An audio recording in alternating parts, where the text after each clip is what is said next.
नमस्कार, MK exam मंथन में आपका स्वागत है। मैं मनोज कुमार। आज हम लोग टू द पॉइंट कार्यक्रम में स्ट्रांग रूम में ईवीएम और वीवीपैट किस तरीके से सुरक्षित रखे जाते हैं, इसके बारे में जानेंगे।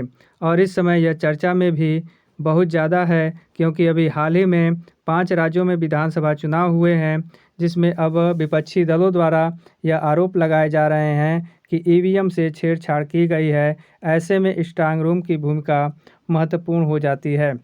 तो आइए समझते हैं स्ट्रांग रूम यानी में किस तरीके से ईवीएम और वीवीपैट को सुरक्षित रखा जाता है। ईवीएम यानी इलेक्ट्रॉनिक वोटिंग मशीन और VVPAT voter verifiable paper audit trial machine होती है, जिन्हें वोट दिलाने के पश्चात स्ट्रांग रूम में रखा जाता है।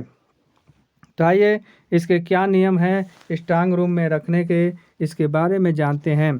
चुनाव आयोग ने पारदर्शी चुनाव के लिए 1982 में ईवीएम का इस्तेमाल करना तो शुरू कर दिया, लेकिन उसकी सुरक्षा को लेकर भी सवाल उठने लगे।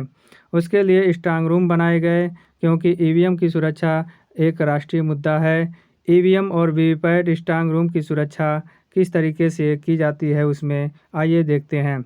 इसके लिए 3 लेयर सुरक्षा का इंतजाम किया जाता है, जो पूरे देश में लागू होता है। इन स्ट्रांग रूम में चुनाव आयोग का पूरा नियंत्रण है, किसी बाहरी सरकार का नहीं होता है। आइए समझते हैं कि और क्या होता है इसके बारे में। कौन सी बिल्डिंग को जो है हम स्ट्रांग के रूप में इस्तेमाल कर सकते हैं, समझते हैं। स्ट्रांग रूम सबसे पहले तो किसी सरकारी बिल्डिंग में ही बन सकता है। इसे किसी भी गैर सरकारी बिल्डिंग में नहीं बनाया जाता है, जिसे पहले ही पोलिंग बूथ, अन्य राजनीतिक पार्टियों और पुलिस आदि से दूरी के हिसाब से चयनित किया जाता है। साथ ही रिटर्निंग ऑफिसर सहित सभी प्रत्याशियों को लिखित में इस जगह की जानकारी दे दी जाती है। साथ ही ये ध्यान रखा जाता है कि किसी पुलिस स्टेशन को न चुना गया हो। आइए समझते हैं चुनाव आयोग ने स्ट्रांग रूम के बारे में क्या गाइडलाइन जारी की है। स्ट्रांग रूम कोई ऐसी जगह हो सकती है जहां बाढ़ का पानी न आता हो या उसका खतरा न हो। स्ट्रांग रूम के पास कोई अंडर कंस्ट्रक्शन बिल्डिंग भी नहीं होनी चाहिए। साथ ही आग लगने का कोई डर न हो या केमिकल का इस्तेमाल न होता हो। साथ ही सुरक्षा फोर्स हर तरह की गतिविधियों पे ध्यान रखती है यहाँ पे। इसके अलावा स्ट्रांग रूम में इलेक्ट्रॉनिक स्विच, एसी, लैन को खास तौर से चुनाव आयोग के निर्देशों के आधार पर बनाया जाता है। इसे आग न लग सके, इसलिए इसमें डस्ट फ्री मटेरियल भी मिलाया जाता है। इसके अलावा जानते हैं कि ईवीएम और वीवीपैट की कैसे होती है स्ट्रांग रूम में सुरक्षा, कौन इनकी सुरक्षा करते हैं। Central paramilitary force strong room के अंदरूनी हिस्से की सुरक्षा के लिए तैनात होती है, जहां ईवीएम और वीवीपैट रखे जाते हैं। कमरे का बाहरी हिस्सा राज्य सुरक्षा बलों से घिरा रहता है। ये भी हथियार से लैस कमांडो होते हैं। इसके अलावा तीसरा घेरा स्थानीय पुलिस और अन्य स्थानीय सुरक्षा बलों का होता है, जिन्हें उस बिल्डिंग के आसपास की गलियों और सड़कों की सुरक्षा करनी होती है।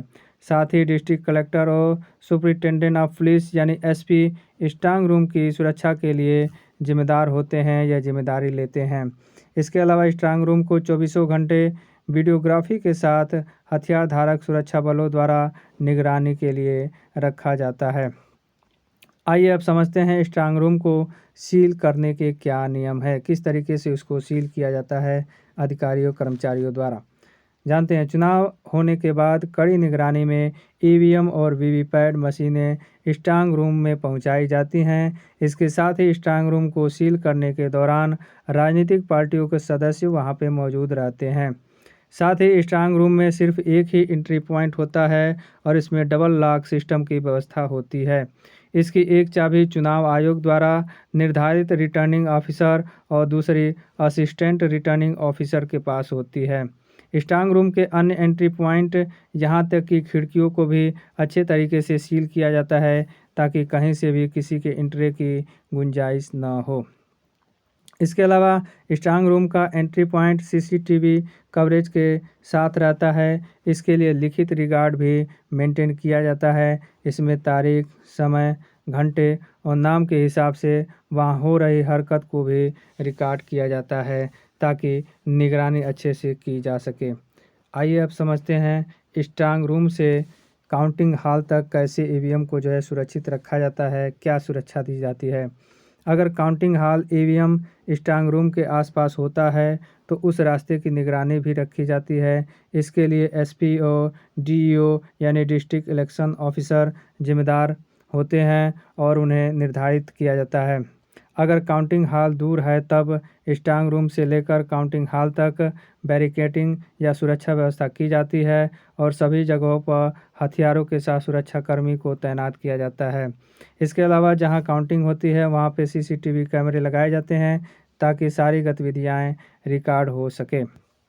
इसके अलावा किसी कैंडिडेट को या पार्टी को ऐसा लगता है कि उसके किसी कार्यकर्ता को स्ट्रांग रूम के पास सुरक्षा के लिए रहना चाहिए तो उसे पहले से ही लिखित में जानकारी देनी होगी। इसमें वो भी स्ट्रांग रूम के अंदरूनी हिस्से में नहीं जा सकता है, वह स्ट्रांग रूम के बाहर ही रहेगा। इसके अलावा इसमें वीआईपी और मंत्रियों के बारे में भी नियम बताए गए हैं। क्या नियम है? स्ट्रांग रूम के पास किसी भी मंत्री या किसी अन्य अधिकारी की गाड़ी नहीं जा सकती है, न खड़ी हो सकती है। इसके अलावा सुरक्षित कैंपस के बाहर तक की गाड़ियां जा सकती है, उसके अंदर नहीं जाती है। अब आइए जानते हैं भारत में ईवीएम का प्रयोग कब से हो रहा है। देश में पहली बार इस्तेमाल हुआ था 1982 में। केरल के 70 पारूर विधानसभा क्षेत्र में इसका प्रयोग किया गया था ईवीएम का। वहीं 2004 के लोकसभा चुनाव के बाद से भारत में प्रत्येक लोकसभा और राज्य विधानसभा में मतदान की प्रक्रिया पूरी तरह से इलेक्ट्रॉनिक वोटिंग मशीन के द्वारा ही अब संपन्न कराई जाती है। साथ ही एक पायलट परियोजना के तौर पर 2014 के लोकसभा चुनाव में 543 में से 8 संसदीय निर्वाचन क्षेत्रों में मतदान सत्यापित पेपर ऑडिट ट्रायल यानी वीवीपैट प्रणाली वाले ईवीएम का इस्तेमाल किया गया, क्योंकि जब इसमें बटन दबाया जाता है किसी पार्टी के सिंबल के आगे, उम्मीदवार के सिंबल के आगे, तो एक साइड में लगी हुई मशीन होती है जिसे वीवीपैट कहते हैं। उसमें पर्ची जो है दिखाई देती है और वो पर्ची दिखाई देगी, फिर वह जो है नीचे डिब्बे में गिर जाती है, जिसके द्वारा मिलान करके हम सही से वोटों की गिनती कर सकते हैं। आइए समझते हैं भारत में ईवीएम का क्या इतिहास रहा है। पहले भारतीय ईवीएम का आविष्कार 1980 में एमबी हनीफा ने किया, जिसे उसने इलेक्ट्रॉनिक संचालित मतगणना मशीन के नाम से 15 अक्टूबर 1980 को पंजीकृत कराया था।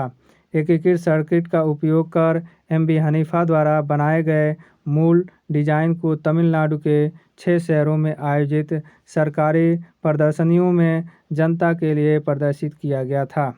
इसके अलावा भारत निर्वाचन आयोग द्वारा 1989 में electronics corporation of India limited के सहयोग से भारत में ईवीएम बनाने की शुरुआत की गई।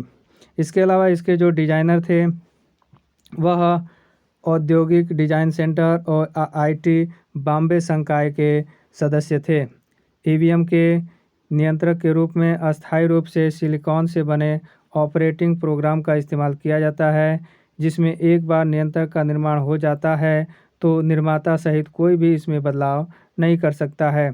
यानी कि यह ओनली रीडेबल है, इरेजेबल, यानी कि इसमें कोई भी संशोधन नहीं किया जा सकता है। आगे जानते हैं भारत में ईवीएम का निर्माण कहाँ पे होता है।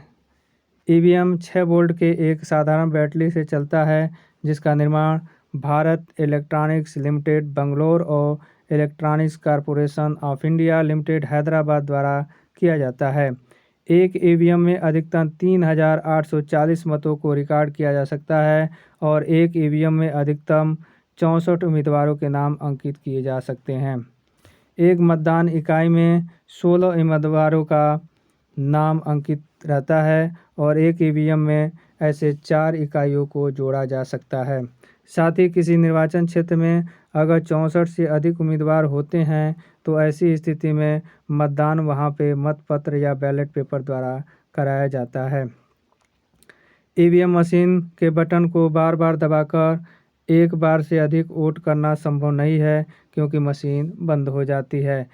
ईवीएम मशीन एक व्यक्ति एक वोट के सिद्धांत पे काम करता है, क्योंकि इसमें माना गया है कि कोई भी व्यक्ति एक वोट देता है यानी बटन दबाता है, उसके पश्चात जो मशीन होती है वह जो है बंद हो जाती है।